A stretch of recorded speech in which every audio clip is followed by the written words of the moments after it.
Hola, ¿qué tal? Les saluda Héctor Alvarado y quiero hablar en este momento acerca de un tema muy importante, que es el tema de la depresión. Es un tema que, durante todos los tiempos y todas las épocas, desde que el ser humano es ser humano, pues ha experimentado tristeza. Mucha gente piensa que estar triste, que estar de bajón, es depresión, pero no es así. Muchos jóvenes creen que porque perdieron el examen, que porque el novio se peleó con ellas, o que porque no los dejan salir de casa, que porque están castigados y se sienten pues con el ánimo un poco decaído. En el mejor de los casos, en el peor de ellos, se sienten tristes. Rompieron con la pareja, el chavo se fue con otra, la esposa lo engañó o cualquier situación, y entonces pasan por una etapa transitoria, obviamente, por ser etapa, es transitoria, pasan por una etapa de tristeza. Pero aclaro, tristeza no es sinónimo de depresión. Claro que toda depresión va implícita la tristeza, lógicamente, pero no toda tristeza es depresión. ¿Cuándo es cuando la tristeza se convierte en depresión? ¿En qué momento la tristeza se convierte en depresión? Cuando pasa más de 2 semanas y puede durar 3 semanas, 1 mes, 2 meses, 2 años, 3 años. Cuando una tristeza se cronifica, es decir, tiene cierta duración, cierta durabilidad, hablando de qué sé yo, 2 semanas, 3 semanas, etcétera, entonces se puede pensar en depresión. Digo se puede, porque para hablar de depresión tenemos que tener muy claro lo siguiente. Toda depresión clínica, toda depresión mayor conlleva 9 síntomas centrales.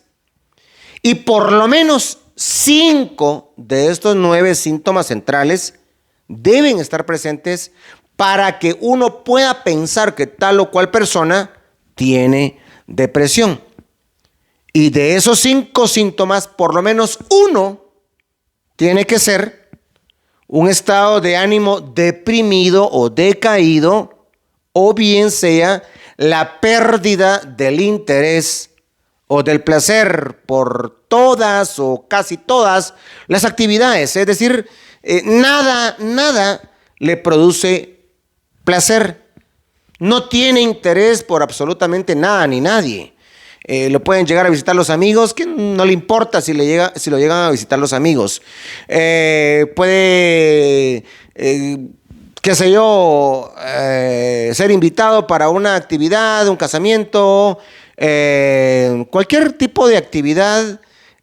Por ejemplo, ir a jugar pelota, ir al gimnasio, ir a la iglesia. No importa la actividad que sea. Pero hay una pérdida del interés por todas o casi todas las actividades. Incluso actividades que antes representaban algún tipo de bienestar o de placer, ahora ya no le interesan. Por ejemplo, le encantaba ir todos los domingos a jugar pelota, ahora ya no le gusta. Le gustaba ir a la piscina, ahora ya no le gusta. Le gustaba ir a visitar a la abuela, ahora ya no le interesa ir a visitar a la abuela.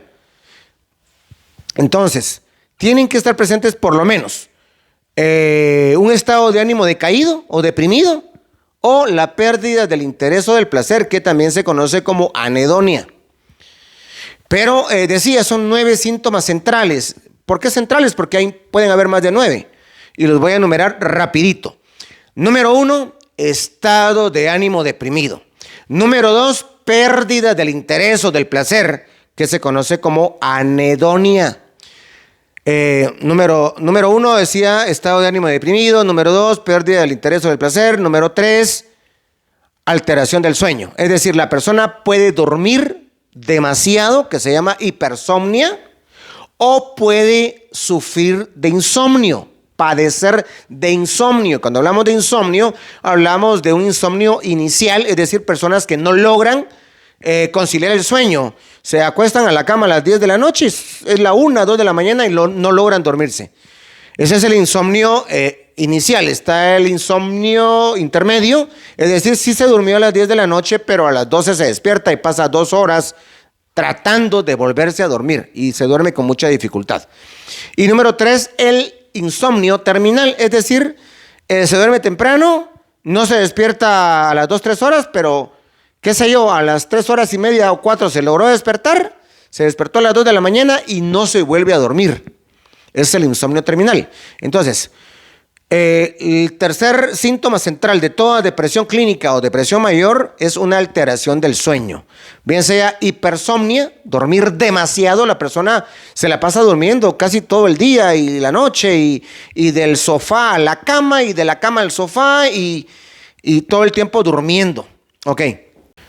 Número 4, hablamos también de actividad motora. Es decir, puede haber agitación, es decir, la persona se mantiene muy inquieta, o puede haber retardo motor, es decir, todo lo hace a paso de tortuga o a paso de caracol. Bueno, número 5, hablamos de problemas de concentración. La persona no se concentra para nada. No se concentra en el estudio, no se concentra para hacer la tarea, no se concentra para estudiar para esa evaluación, para ese examen. Cuando hay clases presenciales o cuando habían clases presenciales, pues igual no se concentra en el salón de clase a la hora de recibir, qué sé yo, una cátedra, una lección, un tema que el catedrático está exponiendo, no se concentra. O sea, está físicamente presente en el salón de clase o está físicamente presente frente a un teléfono o a la computadora recibiendo su clase online, su clase virtual, pero su mente, sus pensamientos, sus emociones, sus sentimientos andan por otro lado. Es decir, serios problemas para concentrarse, número 5. Número 6, hay un aumento o una disminución del peso. ¿Por qué? Porque, normalmente cuando hay una depresión ansiosa, la persona suele comer mucho y entonces va a aumentar de peso. Y cuando esta depresión carece de ansiedad, entonces pues la persona tiende por no comer, se le va el apetito, puede volverse anoréxica la persona. Es decir, ya no comer. Ok. Número 7. Hablamos de un decremento de la energía. No hay ganas para nada. No hay ganas para cocinar, no hay ganas para hacer un trabajo, no hay ganas para salir, ni siquiera a la puerta, ni siquiera a la acera, ni siquiera a la calle.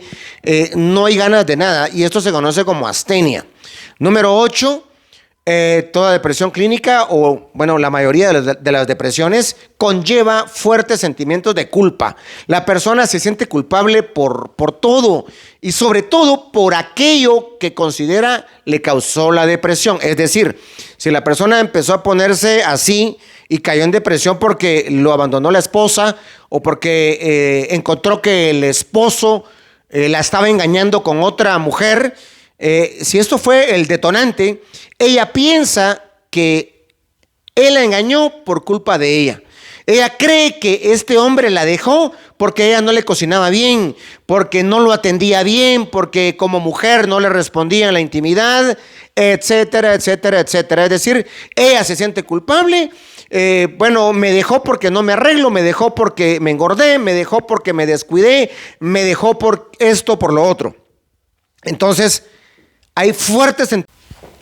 Ok, y número 9, como un noveno síntoma central de depresión, pues no todas las personas deprimidas tienen este síntoma, lo manifiestan, pero sí muchas sí, un 10 a un 15% de personas con depresión pueden manifestar pensamiento e ideación suicida. O sea, tristemente, muchas personas empiezan a pensar que el mundo estaría mejor sin ellos o sin ellas, que mejor se van a morir, que esto, que lo otro, que prefieren estar muertos que vivos. Y no es tanto porque deseen morirse, sino porque tienen temor a vivir realmente. Entonces están pensando en la muerte. Hay pensamiento y también puede haber ideación suicida. Están pensando ya teniendo alguna idea para cometer suicidio. Y haciendo un pequeño paréntesis en esto, te quiero decir que si por alguna razón ha pasado por tu mente el hecho de quitarte la vida, mira, sacúdete esos pensamientos, como sacudirte el polvo, como sacudirte, más que el polvo, como sacudirte un animal en la ropa. Cuando uno siente o ve un animal en la ropa, uno rápidamente se sacude la ropa y bota al animal y lo aplasta con el zapato. De igual forma, un pensamiento de esa clase, sacúdetelo de la cabeza. Mira, uno no puede impedir, mejor dicho, que un pensamiento de pronto florezca. Es como querer impedir que los pájaros vuelen sobre tu cabeza, pero sí puedes impedir que hagan nido en ella. Es decir, un pensamiento de esa clase, sacúdetelo. En el nombre de Jesucristo, échalo fuera de tu vida. ¿Por qué? Definitivamente tienes que sacudirte ese tipo de pensamientos. ¿Por qué? Porque si uno le da cabida a esos pensamientos, ese pensamiento llama a otro, y existe el riesgo de que se lleve a la acción. Y tú no puedes permitir eso en tu vida. Una persona que se quita la vida puede, creyendo, no es que puedas, no, puede llegar a pensar, sí, puede llegar a pensar que quitándose la vida va a dejar de sufrir, pero no, de un sufrimiento que se pudo arreglar, que se pudo desvanecer, se pasa a un sufrimiento mayor. ¿Y cuál es ese sufrimiento? El infierno. Yo creo con toda mi alma y con todo mi ser que existe un infierno para aquellos que se van de esta vida sin Dios y sin esperanza. Para aquellas personas que se van de esta vida. Entonces, cuando una persona se quita la vida, ¿en qué momento le va a pedir perdón a Dios? Si dice la Biblia que el homicida no va a entrar al reino de los cielos. Ok, pero ese no es el punto. Entonces, te he hablado de 9 síntomas centrales de toda depresión. Y pues no me voy a demorar mucho en esta explicación. Solo quiero decirte lo siguiente. Hay varias clases de depresión. Hay la depresión unipolar, la depresión bipolar. La unipolar es solo depresión y la bipolar conlleva depresión y también conlleva manía o hipomanía, lo que conocemos como trastorno bipolar, pero no me voy a meter en ese tema. Algo más que te quiero decir es lo siguiente: por favor, no corras al psiquiatra, no corras al neurólogo, porque te van a dar antidepresivos. Y mira, nada te asegura, nada te garantiza que te lo va a quitar. Pueden pasar semanas y semanas, hasta meses y todo, y hay antidepresivos que en lugar de beneficiar, perjudican severamente. Si quieres que te ayudemos, te podemos ayudar, te podemos asesorar. Comunícate al WhatsApp 4264-0877. Si estás en otro país, estamos acá en Guatemala. Es 002-4264-0877. Y queremos ayudarte. Por favor, busca a Dios, busca a Jesucristo, busca a una iglesia, busca ayuda. ¿Cómo te va a ayudar la gente si tú no la pides, no pides la ayuda? Dios te bendiga y hasta la próxima.